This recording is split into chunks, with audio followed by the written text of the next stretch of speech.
मैं डॉक्टर कृष्णदत्त शर्मा दिल्ली विश्वविद्यालय में हिंदी पढ़ाता था। अब सेवानिवृत्त हूँ और पाश्चात्य काव्यशास्त्र ये मेरी विशेषज्ञता है। और इस पर 2-3 किताबें हैं मेरी जो चर्चित हैं। एक इलियट पर है, इलियट रचना संघर्ष और सामाजिक समीक्षा। एक ड्राइडन पर है, ड्राइडन की आलोचना सिद्धांत। और एक कॉलरिज पर है, कॉलरिज आलोचना सिद्धांत। यहाँ मैं इस ईपीजी पाठशाला के ये पाश्चात्य काव्यशास्त्र प्रश्न पत्र के अंतर्गत आज वर्ड्सवर्थ पर हम चर्चा करेंगे और वर्ड्सवर्थ की काव्य की परिभाषा पर। ये पाठ पढ़ने के बाद आप उस समय की वर्ड्सवर्थ के समय की, वर्ड्सवर्थ जिस समय थे, स्वच्छंदतावादी दौर की संवेदना को समझ सकेंगे। वर्ड्सवर्थ ने जो परिभाषा दी कविता की उसे समझ सकेंगे और कविता और छंद का संबंध समझ सकेंगे, कविता और विज्ञान का संबंध समझ सकेंगे। तो ये वर्ड्सवर्थ जिस समय आए तो उस समय एक संवेदना जो है परिवर्तित हो रही थी। परिवर्तित तो पहले से हो रही थी, लेकिन उस समय वो एकदम स्पष्ट हो गई थी। तो ऐतिहासिक दृष्टि से वो एक ऐसे बिंदु पर आए जब एक नई, पुरानी संवेदना एक तरह से समाप्त हो रही थी और एक नई संवेदना जो है वो आ रही थी सामने। तो वर्ड्सवर्थ ने उस नई संवेदना को संहिताबद्ध किया, उसका एक सैद्धांतिक आधार प्रस्तुत किया। वर्ड्सवर्थ मूलतः आलोचक नहीं थे, वे मूलतः कवि थे और उन्होंने सिर्फ इस ऐतिहासिक आवश्यकता से प्रेरित होकर, इस ऐतिहासिक आवश्यकता के दबाव से उन्होंने इस कविता पर जो है विचार किया था, कविता के स्वरूप पर और कविता की भाषा पर भी। उनका एक कविता संग्रह है लिरिकल बैलेड्स, ये युगांतकारी कविता संग्रह माना जाता है। तो ये जो हैं वर्ड्सवर्थ और कॉलरिज, इन दोनों का सहयोगी प्रयास था। तो ये कविताएं उन्होंने शुरू में प्रयोग के तौर पर लिखी थीं। एक छोटी सी भूमिका में उन्होंने ये बताया कि ये कविताएं प्रयोग के तौर पर हैं और उनके माध्यम से वे यह देखना चाहते हैं कि यदि इन विषयों पर और एक नई भाषा में, बोलचाल की भाषा में यदि कविताएं रची जाएं तो क्या उनका भी वैसा ही प्रभाव पड़ेगा। क्योंकि जब संवेदना बदलती है तो उसका पाठक वर्ग जो है तैयार नहीं होता। पाठक वर्ग जो है नई संवेदना को बहुत मुश्किल से ग्रहण करता है। तो ये कविताएं क्योंकि नए भावबोध की थीं तो उनका जो है संप्रेषण भी एक कठिन काम था। और कविता जो है एक तरह की भाव क्रांति से होकर गुजर रही थी।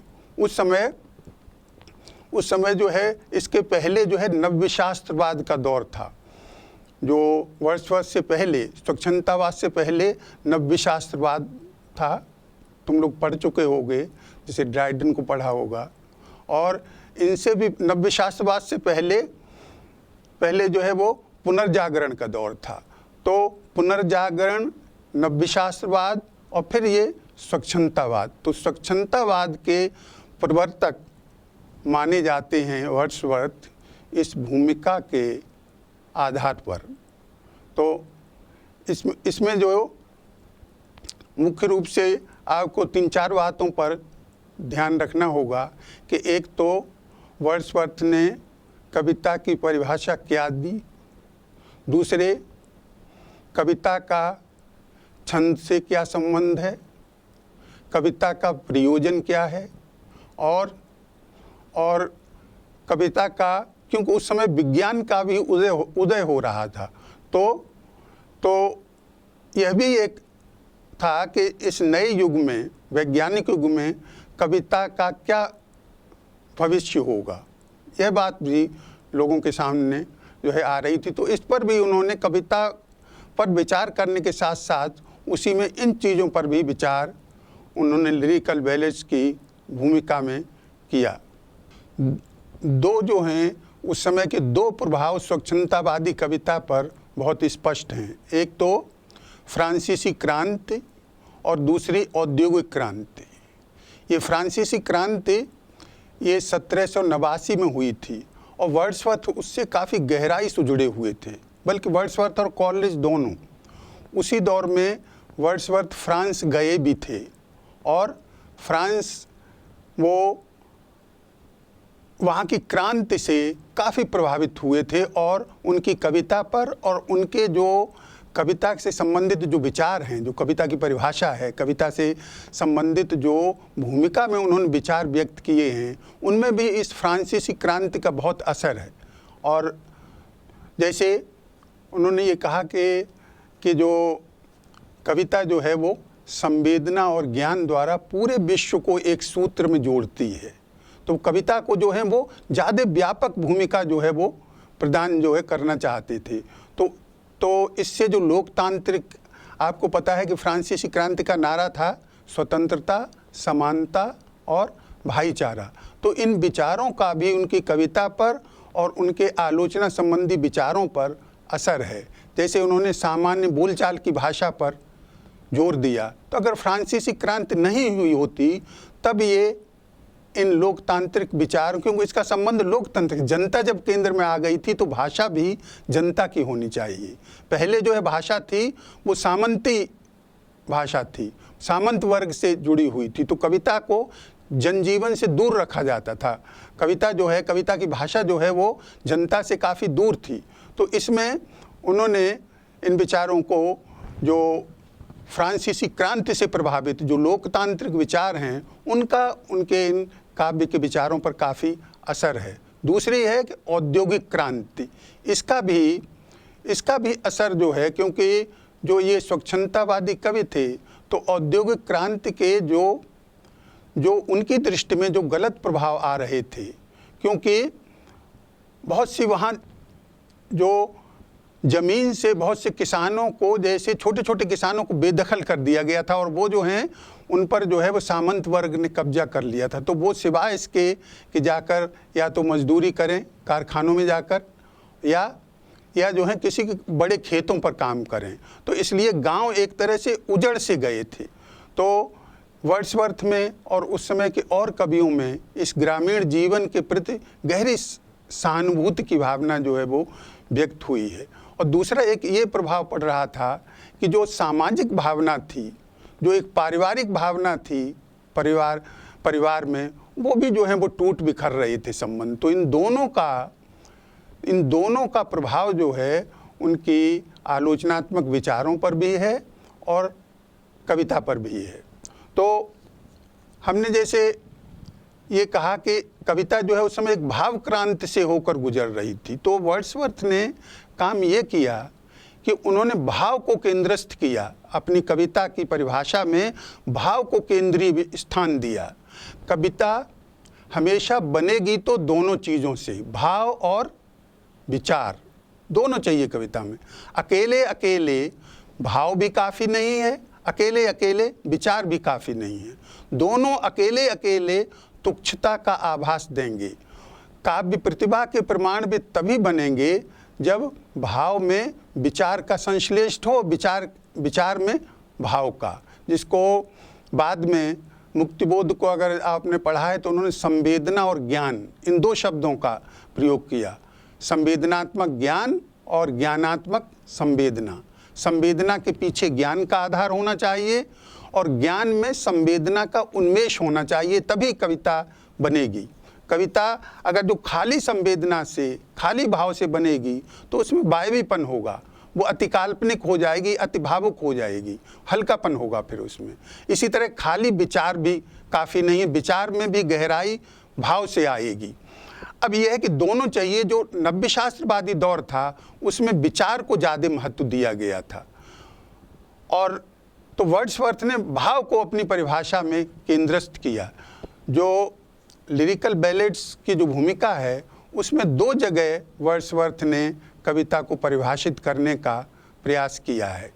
एक जगह तो सिर्फ इतना कहा है कि कविता तीव्र मनोवेगों का सहज उच्छलन है। Poetry is spontaneous overflow of powerful feelings. इसके बाद उन्हें लगता है कुछ जो है वो बात बनी नहीं, खाली भाव के उच्छलन से कविता नहीं बनेगी। तो फिर उन्होंने उसमें विचार को संयुक्त करने, तो विचार के ऊपर उन्होंने फिर काफ़ी अंश उन्होंने जोड़ा। तो जो बड़ी परिभाषा है जो आप अपने उसमें पाठ में पढ़ेंगे तो उसमें यह है कि कविता तीव्र मनोवेगों का सहज उच्छलन है। शांति के क्षणों में भाव के पुनः स्मरण से उसका उदय होता है। फिर उसमें आगे और परिभाषा इसी को वो और आगे बढ़ाते हैं और ये कहते हैं कि जो धीरे धीरे जो प्रशांतता जो है, शांतता, वो धीरे धीरे तिरोहित हो जाती है और धीरे धीरे ऐसे आप समझिए, उन्होंने कहा कि खाली अगर जो पहली एक तरह से इसमें उनकी रचना प्रक्रिया का भी उन्होंने अंतर्भाव है उनकी परिभाषा में। तो पहले तो उन्होंने ये कहा कि जो है भाव पर बल दिया, लेकिन कोई जो है सौंदर्य का हमें अनुभव हो, अगर जो हम तत्काल बाद कविता लिखेंगे तो कविता अच्छी नहीं होगी। कोई भी दृश्य देखने से अगर जो कवि प्रभावित हुआ और उसने फौरन जो है वो कविता लिख दी तो वो कविता ठीक नहीं होगी। तो इसलिए कविता होगी ठीक जब उसमें अंतराल, उसमें विचार के लिए समय चाहिए। तो उन्होंने इसमें इस पर काफ़ी जोर दिया है कि कविता को जो आरंभिक अनुभव के बाद काफ़ी गैप छोड़ना चाहिए। और वर्ड्सवर्थ स्वयं कभी कभी जो है वो एक साल का, बल्कि 5-5 साल का गैप के बाद उन्होंने कविता वो लिखी। तो इस बीच जो है उसमें विचार का संश्लेष हो जाता है। तो उन्होंने जो ये कहा कि कविता तीव्र मनोवेगों का सहज उच्छलन है, फिर कहा कि शांत के क्षणों में भाव के पुनः स्मरण से उसका उदय होता है। तो इसमें यह है कि एकदम अनुभव के बाद फिर गैप छोड़ेगा और फिर कभी शांत से बैठेगा, कभी तो शांत के क्षणों में फिर वो उसको स्मरण करेगा। तो स्मरण करने से वैसी ही मनोदशा फिर उत्पन्न हो जाएगी, फिर जो है उसी मनोदशा में आ जाएगा जैसा कि आरंभिक अनुभव के समय हुआ था। और ये मनोदशा कुछ समय तक जारी रहती है और इसी मनोदशा में सफल कविता जो है वो लिखी जाती है। और अंत में इसी परिभाषा के आया है कि भाव चाहे जैसे हों, चाहे सुखात्मक हों या दुखात्मक हों, लेकिन कविता लिखते समय कवि का मन जो है वो आनंद की स्थिति में रहता है, चाहे दुखात्मक कविता लिख रहा हो चाहे सुखात्मक लिख रहा हो। और जो है उन्होंने ये कहा कि जब कवि एक आनंद की स्थिति में रहता है तो उसका ये कर्तव्य हो जाता है कि वो पाठक को भी आनंद प्रदान करे। तो उसमें एक तरह से कविता, इस परिभाषा के अंत में उन्होंने कविता का प्रयोजन जो है वो बताया है। तो मैं ये बता रहा था कि इसमें रचना प्रक्रिया का उल्लेख भी है। रचना प्रक्रिया में पहला तो है कि उसका अनुभूति का क्षण, पहले जो है अनुभव उसने किया, इसके बाद पुनः स्मरण शांति के क्षणों में दूसरी स्टेज ये हुई, और फिर तीसरा उसकी कविता में अभिव्यक्ति। तो 3 ये, तो जितना भी आप देखें कि रचना प्रक्रिया पर लिखा गया है उसमें फिर इन 3 क्षणों का उल्लेख है। यही 3 स्टेजेज मोटे तौर पर बनती हैं। जैसे मुक्तिबोध ने लिखा है तो उन्होंने 3 क्षणों की चर्चा की है। और तो एक तरह से उन्होंने जो उनकी खुद की रचना पद्धति थी, जो रचना लिखने, जो कविता लिखने का ढंग था, उसका भी इस परिभाषा में उल्लेख आ गया है। तो जैसा कि बताया कि इस कविता की परिभाषा में कविता का प्रयोजन क्या है, इसका भी अंतर्भाव है। प्रयोजन में उन्होंने आनंद पर काफ़ी बल दिया है, और जो इसके पहले जो नव्य शास्त्रवाद था उसमें शिक्षा पर काफ़ी बल दिया गया था, और वर्ड्सवर्थ ने इसके विपरीत आनंद पर ज़्यादा बल दिया। तो उन्होंने कहा कुछ लोग ये कह सकते हैं कि आनंद तो एक प्रकार से हमें मनोरंजन की ओर, सस्ते मनोरंजन की ओर ले जा सकता है। तो उन्होंने कहा कि नहीं, ये जो आनंद जो है वो मानव की गरिमा के प्रति एक बहुत बड़ी श्रद्धांजलि है। तो उसको आनंद को किसी तरह से ये अपकर्षीकरण का सूचक जो है वो नहीं माना जाना चाहिए। तो बाद में उन्होंने आगे चलकर जब वो उन्होंने इसके शिक्षा पक्ष पर भी जो है वो बल दिया कि मैं एक शिक्षक जो हूँ, वो अगर जो कविता को शिक्षा भी प्रदान करनी चाहिए। लेकिन ये एक काफ़ी जो बाद की स्टेज में जब उन्होंने कविता लिखना एक प्रकार से बंद सा कर दिया था, तब उन्होंने शिक्षा पर भी जो है वो इसमें बल दिया। इसके अलावा उन्होंने छंद के बारे में भी कुछ महत्वपूर्ण बातें कही हैं। छंद जो है वो हर भाषा की कविता में होता है। तो उन्होंने कहा कि छंद काम क्या करता है। छंद जो है उन्होंने कहा कि ये भी जो है आनंद में वृद्धि का साधन है। कविता जो है जैसे आनंद प्रदान करती है, छंद से ये आनंद जो है वो और जो है वो बढ़ जाता है। दूसरा उन्होंने ये कहा कि छंद जो है वो भाषा के स्तर को थोड़ा ऊंचा उठा देता है और उस पर एक जो है एक आवरण सा डाल देता है, जिससे कि वो चीज़ और ज़्यादा अच्छी लगती है। और छंद में हम जो हैं ज़्यादा दुखात्मक विचारों को भी वो सहनीय बना देता है। उन्होंने एक जो गेटे उस समय के जर्मनी का कवि था, वो जब अपने नाटक रच रहा था, तो उसने एक पत्र में लिखा कि मैं जो गद्य में था वार्तालाप, उसे मैं अब पद्य में, छंद में ढालने की कोशिश कर रहा हूँ, क्योंकि गद्य वाला जो है वो अंश जो है वो पाठक उसको सहन नहीं कर सकते। वो जो है अभिनीत हुआ था, तो उसका लोगों पर जो है वो ज़्यादा दुखात्मक था। तो छंद ये काम भी करता है कि छंद जहाँ ज़्यादा भावोन्मेष है, उस भावोन्मेष को एक तर्क संगत सीमा में ला देता है, थोड़ा नीचे ला देता है। और दूसरा काम ये करता है कि जहाँ बिल्कुल भावोन्मेष नहीं है, जहाँ कविता एकदम वर्णना एकदम इतिवृत्तात्मक है, तो वहाँ भी छंद की वजह से उसमें भाव का संचार हो जाता है। एक जो है ये काम भी वो जो करता है। और एक ये है कि छंद के प्रति जो है वो सभी जगह कविता में छंद को आधार बनाया गया है। तो इसलिए क्योंकि वर्ड्सवर्थ ने कृत्रिमता का विरोध किया था बहुत, तो एक ये आपत्ति उठाई जा सकती थी कि आप कृत्रिमता का विरोध कर रहे हैं और छंद की वकालत कर रहे हैं, तो ये तो एक अंतर्विरोध है। तो उन्होंने उसके पक्ष में कुछ कारण दिए, क्योंकि छंद भी जो है वो तो सायास होता है, कोई छंद में बोलता तो नहीं है। छंद में जो है, तो छंद जो है एक कविता में आलोचना का गुण है कि विरोधी गुणों का उसमें सामंजस्य होता है। तो छंद में भी विरोधी गुणों का सामंजस्य है।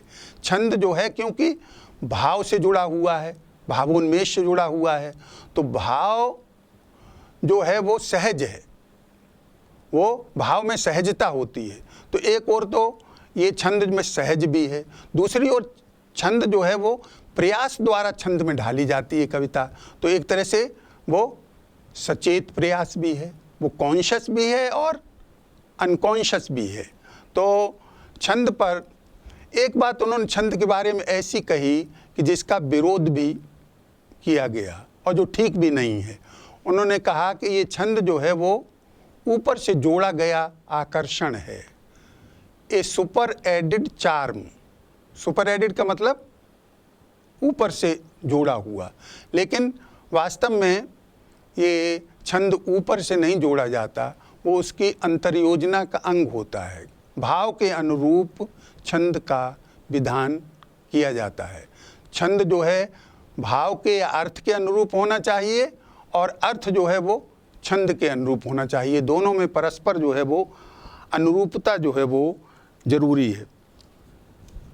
एक बात उन्होंने ये कही कि हम कवि किसे कहते हैं, किसे हम कवि कहें, और एक कवि जो है, कवि में और एक साधारण आदमी में क्या अंतर है। मान लीजिए कि हम हैं और शेक्सपियर हैं या कालिदास हैं, तो एक सामान्य आदमी में और कवि में अंतर क्या है, इस प्रश्न को उन्होंने उठाया। और जैसा कि हमने बताया कि फ्रांसीसी क्रांति की वजह से लोकतांत्रिक विचारों का प्रभाव बढ़ रहा था, तो वो कवि को जो है कोई विशेष दर्जा नहीं देना चाहते थे। पहले का जो नव्य शास्त्रवादी दौर था या उसके पहले कवि को ईश्वर के समकक्ष माना गया है। हमारे यहाँ भी कहा गया कबीर मनीषी, कवि जो है मनीषी होता है, तो उसको काफ़ी जो है उसको ऊंचा स्थान देने की कोशिश की गई है। और इन विचारों की वजह से वर्ड्सवर्थ या और स्वच्छंदतावादी कवि भी वो कवि को भी एक सामान्य मनुष्य की ही श्रेणी में रखना चाहते हैं।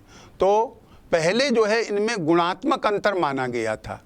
कवि जो है वो सामान्य आदमी से एक भिन्न कोटि का व्यक्ति है, लेकिन वर्ड्सवर्थ ने कहा कि कवि भी जो है वो हम ही लोगों की तरह होता है, वो सामान्य लोगों की तरह होता है, उनमें कोई गुणात्मक अंतर नहीं होता। अंतर खाली मात्रा का है, परिमाण का है। जैसे सभी संवेदनशील हैं, सभी मनुष्य संवेदनशील हैं, कभी ज़रा ज़्यादा संवेदनशील होता है। हमारा जो है वो मानव स्वभाव का हमारा भी अनुभव है, सामान्य व्यक्ति का भी अनुभव है, कवि का अनुभव ज़रा ज़्यादा गहरा होता है। दूसरा, हम भी भाषा बोलते हैं, हमारा भी भाषा पर अधिकार है, कवि का ज़रा ज़्यादा अधिकार होता है। इसलिए सामान्य आदमी जो कुछ सोचता और महसूस करता है उसे प्रभावपूर्ण भाषा में व्यक्त नहीं कर सकता, या उतनी प्रभावपूर्ण भाषा में व्यक्त नहीं कर सकता। कवि जो है वो कर लेता है। कविता पढ़कर हम कहते हैं कि भाई बात तो वही है, हमारी है, हम जो सोचते हैं वही कवि ने भी कहा है, लेकिन हम इतनी अच्छी तरह इस बात को कह नहीं सकते थे। तो वो जो है वो जो कुछ सोचता और महसूस करता है उसे व्यक्त भी कर देता है।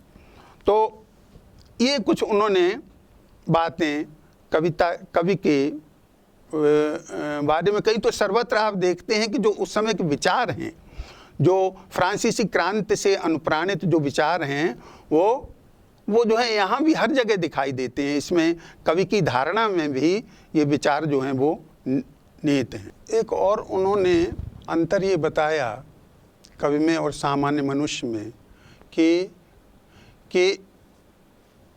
कवि जो है वो अप्रस्तुत वस्तुओं से भी ऐसे प्रभावित होता है जैसे कि वे प्रस्तुत हों, और जिसमें ये विशेषता जितनी ज़्यादा है वो उतना ज़्यादा संवेदनशील है।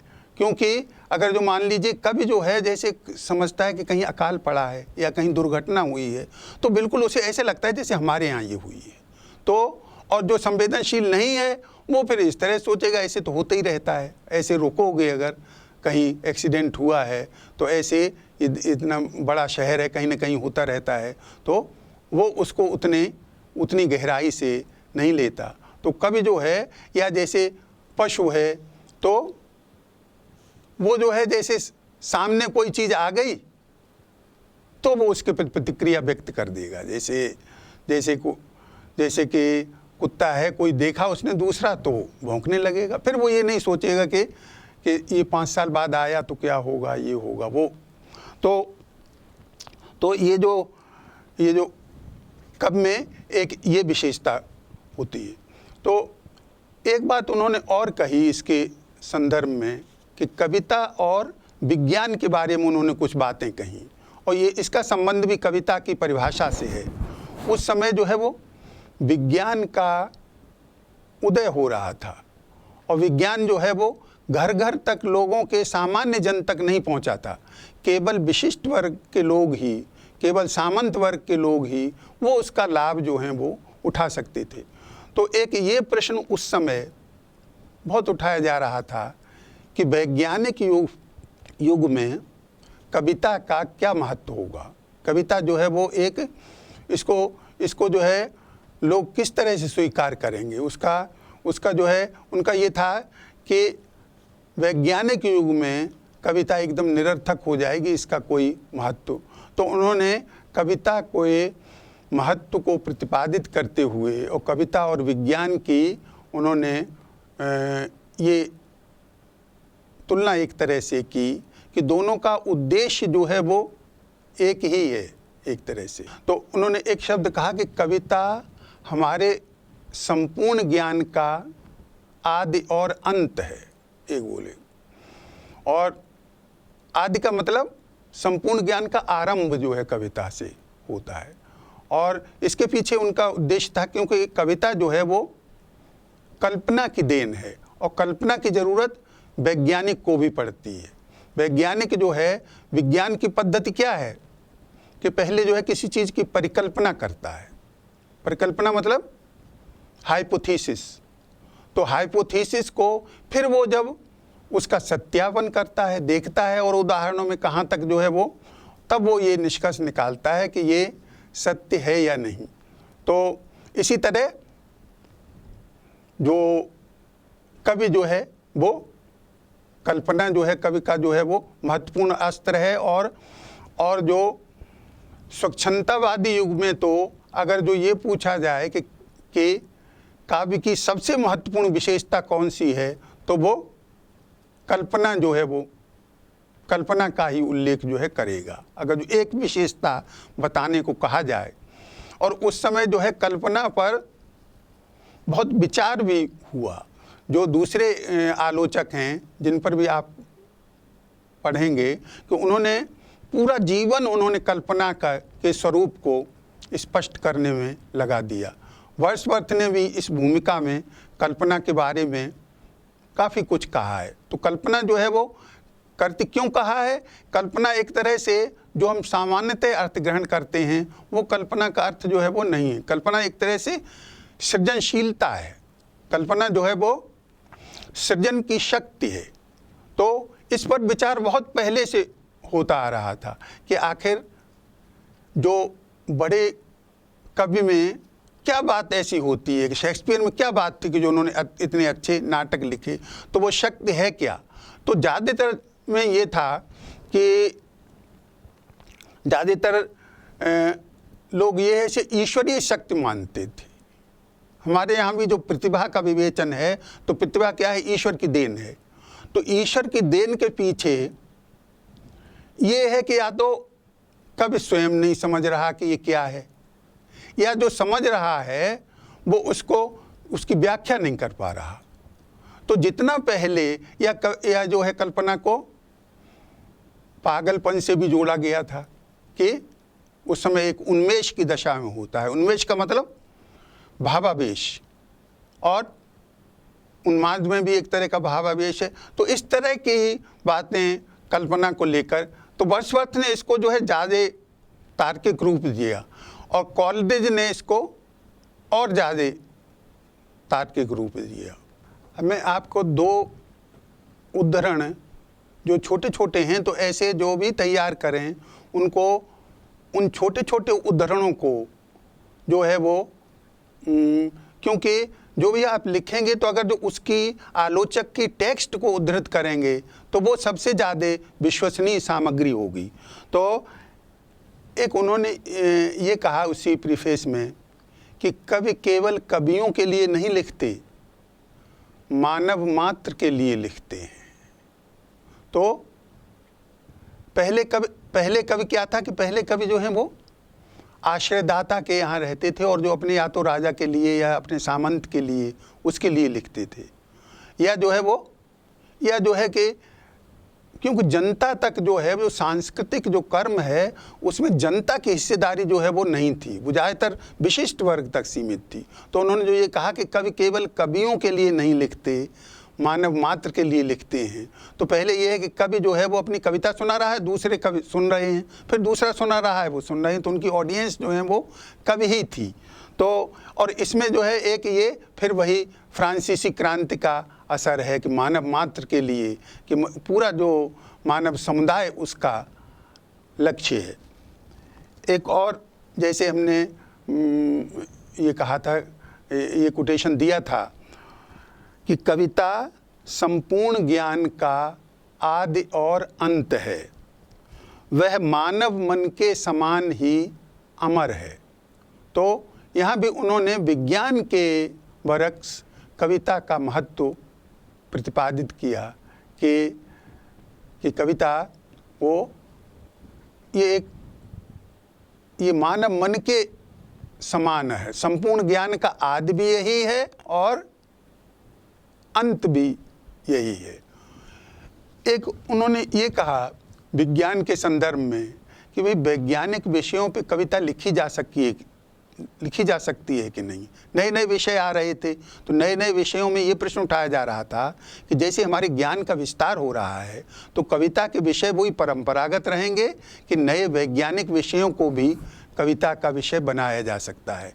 इसके बारे में वर्ड्सवर्थ ने जो है ये कहा कि अभी जो है वो कविता, ये जो विज्ञान जो है केवल उच्च वर्ग तक सीमित है, उसके लाभ केवल अभिजात वर्ग को मिले हुए हैं। तो अगर जो उस समय उसमें जो है बड़ा उनके उदात्त स्वर में ये लिखा कि अगर जो कभी ऐसा समय आया कि विज्ञान के लाभ सामान्य जनता तक पहुंच सके, सभी लोगों की उसमें हिस्सेदारी हो सकी, तो कवि जो है वो चुपचाप नहीं बैठा रहेगा। वो जो है अपनी संपूर्ण संवेदनात्मक ऊर्जा से विज्ञान को भी, वैज्ञानिक विषयों को भी संवेदनात्मक रूप में व्यक्त करेगा।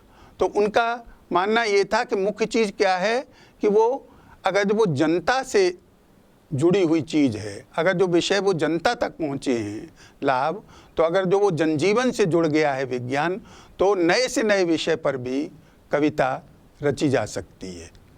ये उन्होंने, तो हम इस तरह देखते हैं कि उन्होंने कविता को जो एक इसमें एक तो भाव को केंद्रीयता प्रदान की, लेकिन भाव के साथ साथ विचार भी। ज़्यादातर आप देखेंगे इनकी इस भूमिका में कि जहाँ भाव है, भाव के साथ विचार को भी उन्होंने रखा है। दोनों शब्द या तो सहप्रयोग है, दोनों साथ साथ आए हैं, या जहाँ भाव लिखा है वहाँ आसपास विचार शब्द भी रखा हुआ मिल जाएगा।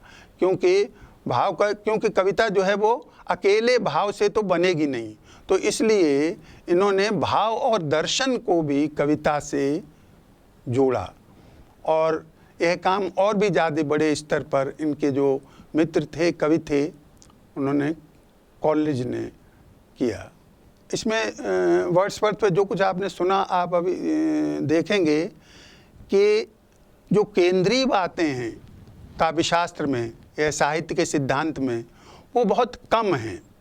और जैसे किसी बिल्डिंग में पिलर्स होते हैं, बिल्डिंग में जो है स्तंभ होते हैं, तो ऐसे ही मूल बातें बहुत कम हैं, वही बातें वेश बदल बदल के आती रहती हैं। तो जहाँ की भी सैद्धांतिकी हो, जैसे हमने बात कही ये भाव और विचार की, तो जहाँ भी कविता पर विचार अगर गहराई से किया गया होगा तो वो दोनों चीज़ें इसमें आएंगी। इसी तरह से हम अगर जो प्रतिभा की, माने जिस शक्ति से कवि रचना करता है, या पश्चिम में कहा गया है जिसे कल्पना कहा है, हमारे यहाँ उसके वजन का शब्द कल्पना के वजन का है प्रतिभा। और तो जैसे प्रतिभा पर जैसे यहाँ विचार, तो यहाँ भी वो दोनों जो हैं वो विशेषताएं आएंगी। तो अगर जो सिद्धांत में ये है कि वो किसी एक देश तक, एक जगह तक सीमित नहीं है, इसी में उनका महत्व है। तो जो आपके कोर्स में जो ये आलोचक हैं, इनका उद्देश्य ये है कि आप अपनी कविता को, अपने साहित्य को ज़्यादा गहराई से समझें, आपका दृष्टिकोण जो है वो व्यापक बने। तो जो बातें जो इसमें सिद्धांत के प्रश्न पत्र में आती हैं, वो हर भाषा के लिए वो सच हैं। क्योंकि सृजनशीलता जो है वो कोई नहीं, हिंदी को ही ज़रूरत है, अंग्रेज़ी को भी है, फ्रेंच को भी है, सभी विषयों को है।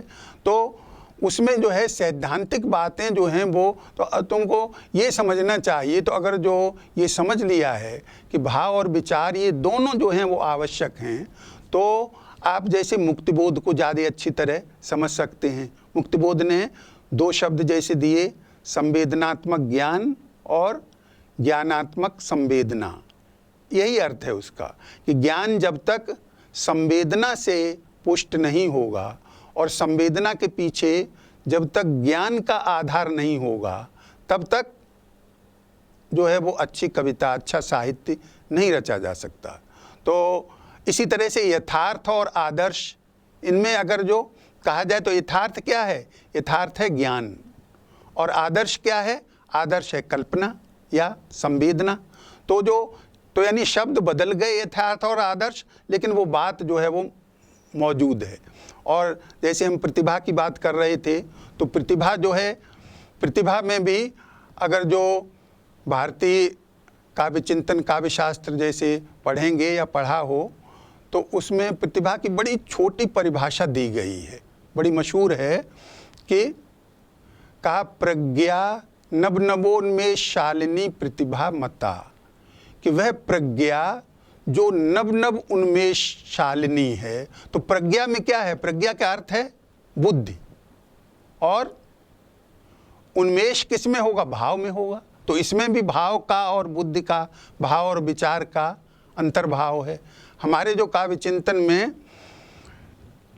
3 शब्द हैं कि एक तो स्मृति, स्मृति का मतलब किसी पुरानी चीज को याद करना, स्मृति, मति और प्रज्ञा। तो स्मृति जो है वो अतीत की बुद्धि स्मृति है, और वर्तमान की बुद्धि मति है, और भविष्य की बुद्धि प्रज्ञा है। तो मति में स्मृति का अंतर्भाव है, माने मति में स्मृति भी आ जाती है और वर्तमान की बुद्धि भी आ जाती है। और प्रज्ञा में स्मृति और मति दोनों का अंतर्भाव है। तो प्रज्ञा एक तरह से त्रिकाल दर्शनी है, तीनों काल उसमें आ जाते हैं। वो तो एक तरह से जो प्रज्ञा है वो वर्तमान, अतीत और भविष्य, इन तीनों को समाहित किए हुए है। तो अगर जो जैसे आप और पढ़ेंगे, जैसे इलियट है, इलियट ने परंपरा की व्याख्या की है, तो उसने कहा कि तीनों ये समाहित हैं। तो इसका मतलब उसकी परंपरा की धारणा में ये बातें जो हैं वो दूसरी तरह से जो हैं वो आ गई हैं। तो जब कोई नया सिद्धांत देगा तो शब्दावली बदल जाएगी, लेकिन जो मूल बातें हैं तो ये समझने की कोशिश करनी चाहिए। फिर ये प्रश्न पत्र तुम्हें कठिन नहीं लगेगा, क्योंकि बातें बहुत कम हैं। ये देखना है कि इसने जो किसी आलोचक ने उसको किस तरह से कहा है। तो एक बहुत महत्वपूर्ण जो विचार आलोचना का है कि ज्ञान और संवेदना का सामंजस्य, दोनों ये चाहिए। तो दोनों से ही कविता जो है वो बड़ी बनती है। ज़्यादातर एक हमारे यहाँ जैसे जयशंकर प्रसाद को लें या टी.एस. इलियट को लें, तो उन्होंने बताया कि ये जो कविता की मुख्य धारा है वो उसमें इन दोनों का सामंजस्य मिलेगा। नहीं तो कभी भाव का ज़्यादा प्रधानता दी जाएगी और कभी विचार को प्रधानता दी जाएगी, तो वो मुख्य धारा की कविता जो है वो नहीं होगी। ये बात जो है वो प्रसाद ने भी कही है और इलियट ने भी कही है। तो यानी उस मुख्य बात को कई तरह से उन्होंने व्याख्या जो है तो उसे समझने की कोशिश करनी चाहिए।